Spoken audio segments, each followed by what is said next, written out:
The Philadelphia 76ers just upset the Boston Celtics in Game 7 of the first round of the NBA playoffs. What an intense game. So much drama, so many storylines. The Sixers actually did it as I expected. This was a drama-filled season for the Sixers once again, largely due to injuries. Joel Embiid had his appendix removed. He also suffered knee and oblique injuries. Paul George was suspended for 25 games. Tyrese Maxey broke his finger. I mean, at one point in this season, we actually saw the Sixers so injured that they struggled to beat the G League version of the Brooklyn Nets in the middle of the regular season. What a turn of events. Remember, the Celtics eliminated Joel Embiid in the playoffs 4 times prior to this season, and he actually talked about that after Game 6. He knew what a challenge this Game 7 was going to be. This wasn't the only storyline in this series, the whole Embiid versus Celtics thing with his comeback in the middle of the series when they trailed 3-1. I mean, they were huge underdogs to pull this off. The other major storyline was the mysterious injury suffered by Jayson Tatum in the third quarter of Game 6. Apparently, Jayson Tatum woke up today with stiffness in his leg. Tatum was downgraded to questionable 7 hours before tip-off, and then he was ruled out about 2 hours before tip-off, and no one really saw this coming. Even when he was downgraded to questionable, people still didn't see Tatum sitting in this Game 7. So what is the true nature of that injury? What a game we were treated to today in Game 7. This was a volatile basketball game with huge point swings. The Sixers went up by 15 points in the first quarter. Then the Celtics clamped down defensively in the second quarter. They came back and took a 1-point lead. But then things started to trend in the other direction with the Sixers getting to the free throw line as we approached halftime. They were up by 5. But I really want to know, did the Celtics prepare for this Game 7 thinking that Jayson Tatum was going to play? Or was it also a surprise to the core that was on the court today for Boston? When I read the comments from Celtics head coach Joe Mazzulla before the game, I understood that the Celtics were trying to preserve the long-term health of the face of the franchise, Jayson Tatum. You never want to hear anything about, a leg injury, stiffness, soft tissue issues as well. The Celtics definitely made the right decision sitting Jayson Tatum, in my opinion. It was just so shocking. And honestly, the Celtics still had a chance to snatch this game. Once we reached the second half, it was sort of a back and forth contest, but then the Sixers really extended their lead towards the end of the third quarter. They went up by 16 points, I believe. Once we reached the fourth quarter, I mean, things sort of flipped. I actually got a bit scared for the Sixers. In the fourth, the Celtics clamped down defensively. They actually came back and cut that 16-point lead to 1. Derek White, Neemias Queta, Baylor Shireman, Jaylen Brown, they imposed their will at the beginning of the fourth quarter and really made it a competitive contest. I thought we were going to see another epic comeback like we saw in the Pistons Magic Game 6 matchup the other day. A lot of my followers on X know that I thought very highly of this Sixers team and what they could potentially achieve this season 4, maybe even 5 months ago when I said that they are my dark horse to win the Eastern Conference. I said that if Joel Embiid is healthy by the time we reach the playoffs with an ascending VJ Edgecombe super rookie out of Baylor and an all-star Tyrese Maxey this season, I really did think this Sixers team could make some noise in the playoffs this year.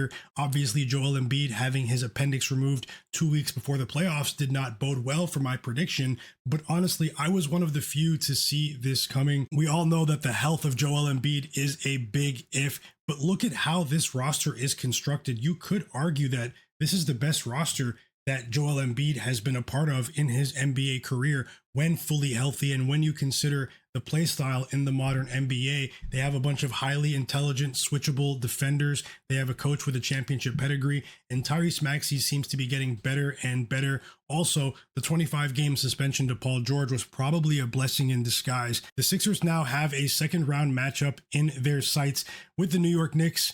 That's going to be a dramatic series, so many storylines there. The potential revenge angle from the Sixers. Remember, the Knicks did eliminate them from the playoffs a couple of seasons ago on the road when the Knicks fans took over the Philly arena. Then we also have the dynamic and the bad blood between Karl Anthony Towns and Joel Embiid. I mean, this is going to be box office. I still have the Sixers advancing beyond the Knicks. I know many people will not agree with my sentiment, but I can see this Sixers team breaking through to the NBA Finals this season. Now, the status of Joel Embiid might already be in question for game one. He's not listed questionable as of right now, but we all saw how hobbled he was at the end of the fourth quarter. I mean, Joel Embiid gave it his all, getting to the free throw line, bullying Neemias Queta, taking advantage of his matchup continuously. He even got into Jaylen Brown's head at one point in the fourth quarter. Brown committed a couple of questionable fouls in the fourth quarter, in my opinion, that helped the Sixers get into the bonus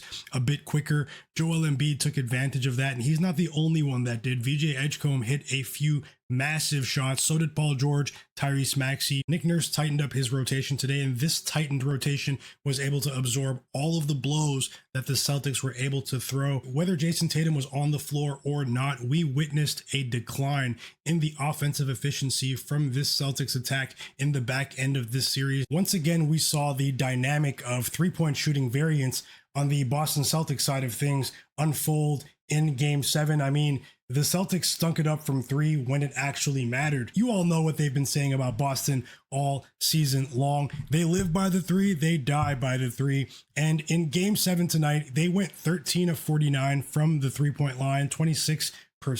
That simply wasn't good enough against the Sixers team that shot 39% from three, and they also attempted 23 free throws. The Sixers were clinical at the free throw line, 20 for 23 at the free throw line. Now, something that was strange to me was the fact that the Celtics lost this game even though they won the turnover battle. The Celtics only turned the ball over 5 times in this game 7. So we can really look towards the lack of three-point shooting from this Celtics team in game 7 and how that basically sent them to Cancun tonight. Big shout out to Joel Embiid. He is the first player in NBA history to score 100 plus points across a playoff series, despite missing the first 3 games of that series. I know that's sort of a strange, maybe an ESPN stat, as they'd say on social media, but it really was impressive what Embiid did in game 7, but also games 5, game 6. He was truly a tank. He couldn't be stopped, but the strategy of getting Embiid rolling offensively with the mid-range jumper, with the three-pointer,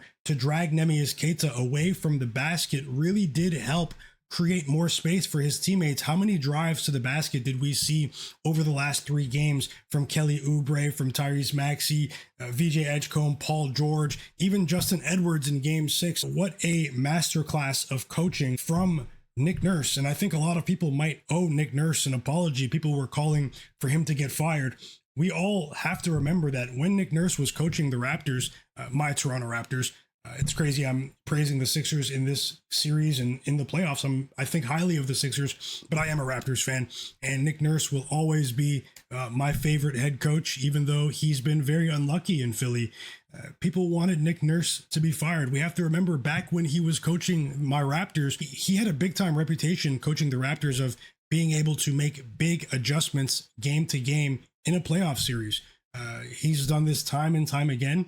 As I said, he's been a bit unlucky with the injuries in this Sixers rotation, but this is their shot. I truly believe that this is the best chance for Joel Embiid and the Philadelphia 76ers to possibly break through to the NBA Finals for the first time in the Embiid era. It really was shocking to see Jayson Tatum sitting there in street clothes in a game 7. Some people were really angry at him. Turning our attention back towards Jaylen Brown, he had a lot on his shoulders in this game 7. Obviously, maybe with a short amount of preparation, without Jayson Tatum for a game 7. When did he know this? When did the coaching staff know this? But also, Jaylen Brown set the bar really high this season before Jayson Tatum made his season debut after missing so much time with that Achilles. Jaylen Brown was actually an MVP candidate for the majority of the regular season. We all know what he's capable of doing at the very highest level in this league. And he had a few great moments in this game 7 today. But honestly, I feel like things unraveled for Jaylen Brown in the fourth quarter when he started getting into a sort of tit-for-tat confrontational battle, the back and forth, the trash talking with Joel Embiid. It didn't work out. We did see Jaylen Brown sort of commit a couple of unnecessary fouls. I do feel like that sort of deflated the momentum that the Celtics were building earlier in the fourth quarter. There was a moment where they reviewed a possible flagrant foul and actually said that it was a flagrant foul on Joel Embiid. a moment where we all thought that maybe Jaylen Brown got injured. It was after that moment that we started to see both players sort of trash talk back and forth towards one another. Jaylen Brown also started to revert to a lot of ISO basketball. There was a bit less ball movement from the Celtics. Honestly, Jaylen Brown was scoring. He was getting his, but we all saw what happened in clutch time, the final 5 minutes of that game. The Celtics went dry, particularly the three-point line when they needed it most. The Sixers defense clamped down, but also the Celtics missed some makeable shots. I mean, Peyton Pritchard, Derek White, Jaylen Brown, they went cold when it mattered. Derek White had a spectacular first half. He stunk it up in the second half, guys. Where do the Celtics go from here? Jaylen Brown was talking about Embiid after the game. He said, Embiid put a lot of pressure on us. We didn't really have an answer for him. We tried a bunch of different things. He's a big body. He was also flopping around. He got some extra calls and they rewarded that, but that's the league we're in. Well, hey, that's what happens. Joel Embiid understands how to, sort of manipulate and get to the free throw line, but most of those fouls were genuine fouls. And we can also say that Jaylen Brown, when he is rolling, when he is having a great basketball game, he benefits from those sorts of calls as well. So, I mean, next year, I definitely anticipate this Celtics team to be highly motivated from the beginning, a full offseason, full training camp, Jayson Tatum back in the full training camp, preseason, all of that. But they're going to have to retool this roster. I mean, Nikola Vucevic, I think that was a bad trade. It's easy to say that in hindsight, but I was saying that when Embiid returned in the middle of the series. Neemias Queta is a great rim protector in this league. He's a defensive force, but we saw a dynamic unfold in this series where Neemias Queta was just unable to stay out of foul trouble. It was crazy. I mean, almost every game in the series, Neemias Queta got into foul trouble early and often in the game. And, that was okay when Joel Embiid was not playing. But once Joel Embiid returned, he essentially made Nikola Vucevic unplayable in this series, which put more pressure on the Celtics when Neemias Queta would get into foul trouble. Now, Embiid has dominated his matchups against Vucevic. He was basically unplayable, and I think Joe Mazzulla was trying to figure out a way to adapt in this situation. That's actually partially why we saw Luka Garza start in Game 7, which shocked so many people when the Celtics starting lineup was released for this game. I do feel like Joe Mazzulla was trying to figure out a way to adapt. What are the ways that I can have some success with Neemias Queta on the floor when he's dragged out to the perimeter defending Joel Embiid when that jumper is falling? He probably came to the same conclusion I did, that there was no backup plan. Neemias Queta is a good rim protector, but he becomes more and more ineffective the further away from the rim he is, and Vucevic is even worse. I mean, let's be honest. I think the Celtics are going to regret making that trade. Who do you guys think is going to win the second round matchup between the New York Knicks and the Sixers? Do you think they have as much of a shot as I do, or do you think otherwise? Let me know in the comments below. Let's get some predictions rolling. I have another channel dedicated to sports predictions, and I am a bit invested in the Sixers and their success this season. I was way ahead of everyone else in this regard, guys. I thought highly of the Sixers months ago, but the Knicks will definitely be a tough challenge. Mitchell Robinson is a great defender, but is he going to have the motor to play more than 20 minutes if it's necessary? Also, is Karl Anthony Towns going to fold against Joel Embiid, or is his current form going to carry over to this series? And then we have the Jalen Brunson versus Tyrese Maxey matchup. It's going to be an amazing series to watch, in my opinion. And then there's the Boston Celtics. Do they run it back with this rotation? We all know, Jaylen Brown and Jayson Tatum are probably not going anywhere anytime soon, but I do believe there could be some question marks about every other name in this Boston Celtics lineup. The Celtics will probably have some success next season when they're completely overlooked. I mean, people will not forget what happened in this series. Also, the health of Jayson Tatum is probably going to be a big question mark next season, no matter how hot the Celtics get early on. And then the Sixers. Is it their time to finally break through to the NBA Finals? Will Joel Embiid be healthy for the next series? A lot of ifs on the table at the moment, guys. This is the NBA playoffs. I can't wait to watch the rest of it. I will drop more recaps, more opinions, more videos here on this channel. Take a second to hit the like button for me and subscribe to this channel. I'm dedicated to giving you guys the best NBA news and opinions straight from my unique perspective. Enjoy the postseason, everyone. I'll see you next time.